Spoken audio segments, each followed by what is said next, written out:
tous, et ben me voilà de retour avec une nouvelle petite vidéo pour vous présenter en fait deux produits. Le premier produit c'est mon détecteur de métaux que j'ai acheté il y a un petit moment de ça sur ces discounts pas cher, hein, 56,56 € port compris.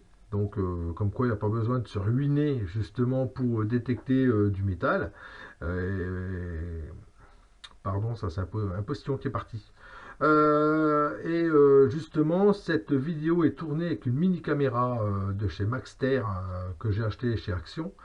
Mini caméra Maxter HD que j'ai acheté il y a une paire d'années déjà, mais avec laquelle j'avais quasiment jamais fait de vidéo.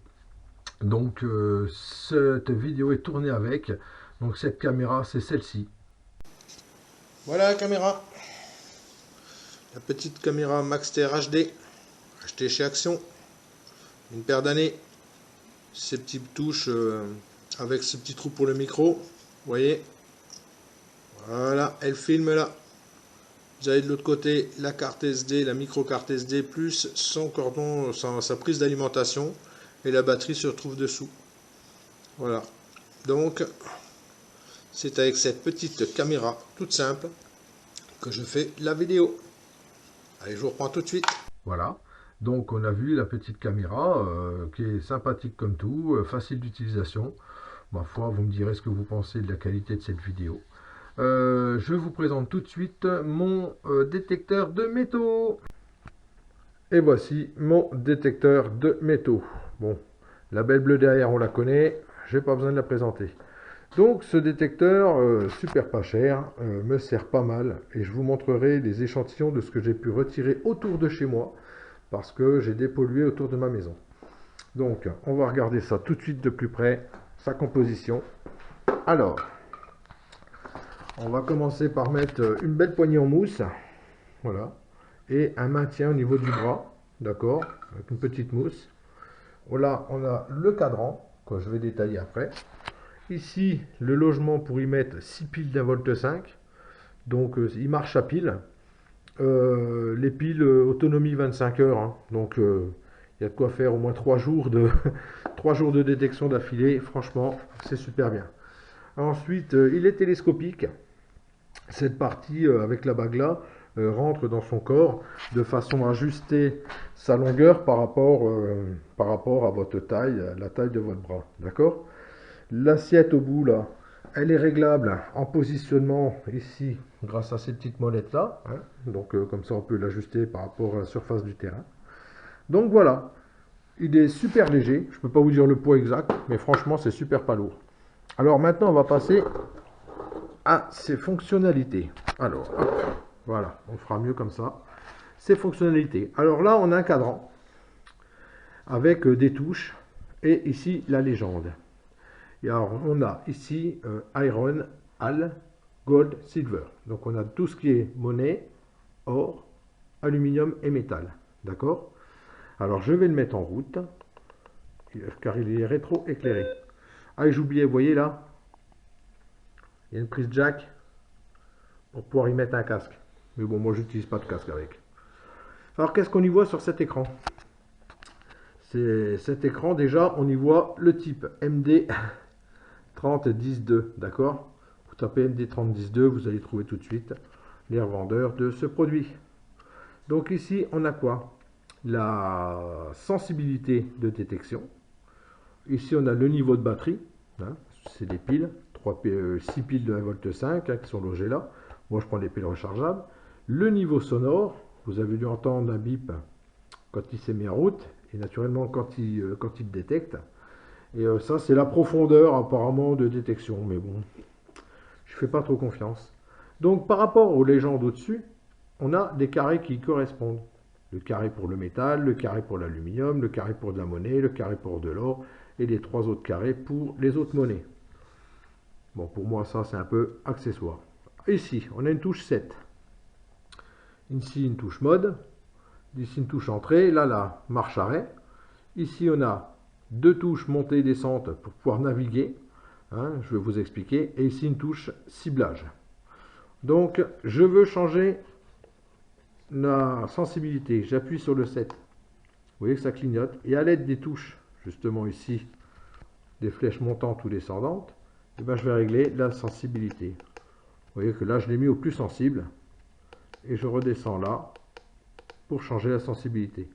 En retouchant sur le mode 7, là je vais paramétrer justement la discrimination comme on fait. Si j'appuie sur le mode du premier carré qui clignote, une petite croix s'y insère. Ça veut dire que je ne veux pas détecter de métal.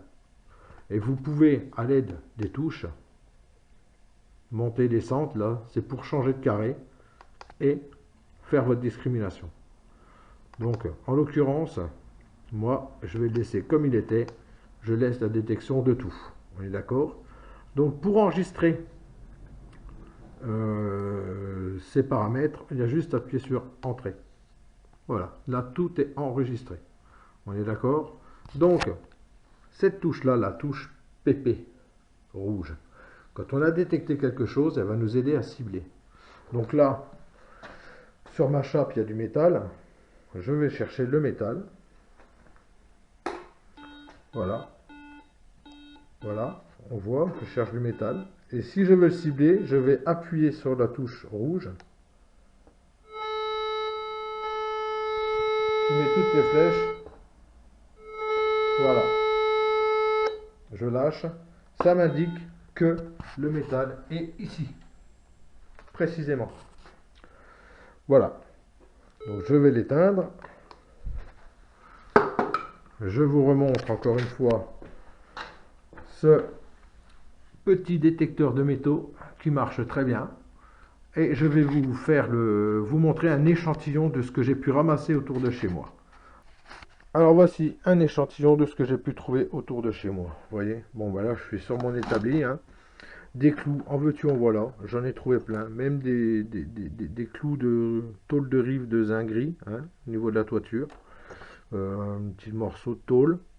Alors là, c'est marrant parce que j'ai trouvé l'un à côté de l'autre ces deux pièces de fonte. On dirait un couvercle d'une gamelle. Mais j'ai trouvé que ces deux pièces-là qui s'emboîtent parfaitement. J'ai pas trouvé le restant. Bon, pas grave. Une vieille sardine que j'ai retrouvée aussi. On retrouve de tout. Un espèce de rivet énorme. C'est un rivet, il n'y a pas de filetage. Là, il y a une espèce de valve de vélo que j'ai trouvé. Là, on se demande si c'était pas un petit jouet de style fer à repasser. Donc voilà, le genre de matériel que l'on peut retrouver autour de chez soi. Donc comme je vous dis, hein, j'en ai trouvé presque 3 kilos de ferraille autour de chez moi.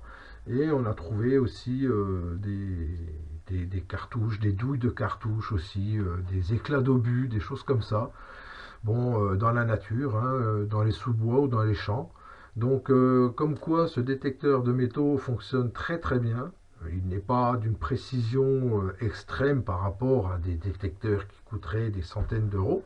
Mais je trouve que pour débuter, franchement, c'est un bon petit produit. On se fait des belles petites balades, on respire le grand air et tout en s'amusant à détecter des métaux avec sa petite pelle. Et puis on passe un très bon moment. Alors quand on fait de la détection, il est préférable quand même de demander l'autorisation justement aux propriétaires des terrains pour pouvoir détecter, et surtout reboucher les trous que vous faites, faites-les proprement et rebouchez-les derrière vous. On n'est pas là pour saccager franchement le terrain des gens. Voilà, donc j'espère que cette vidéo vous aura plu. Likez, partagez, si vous voulez, il n'y a pas de problème. Abonnez-vous, on est à 9 abonnés, je salue tout le monde. J'espère bientôt un 10e. Et puis, à une prochaine vidéo. Salut!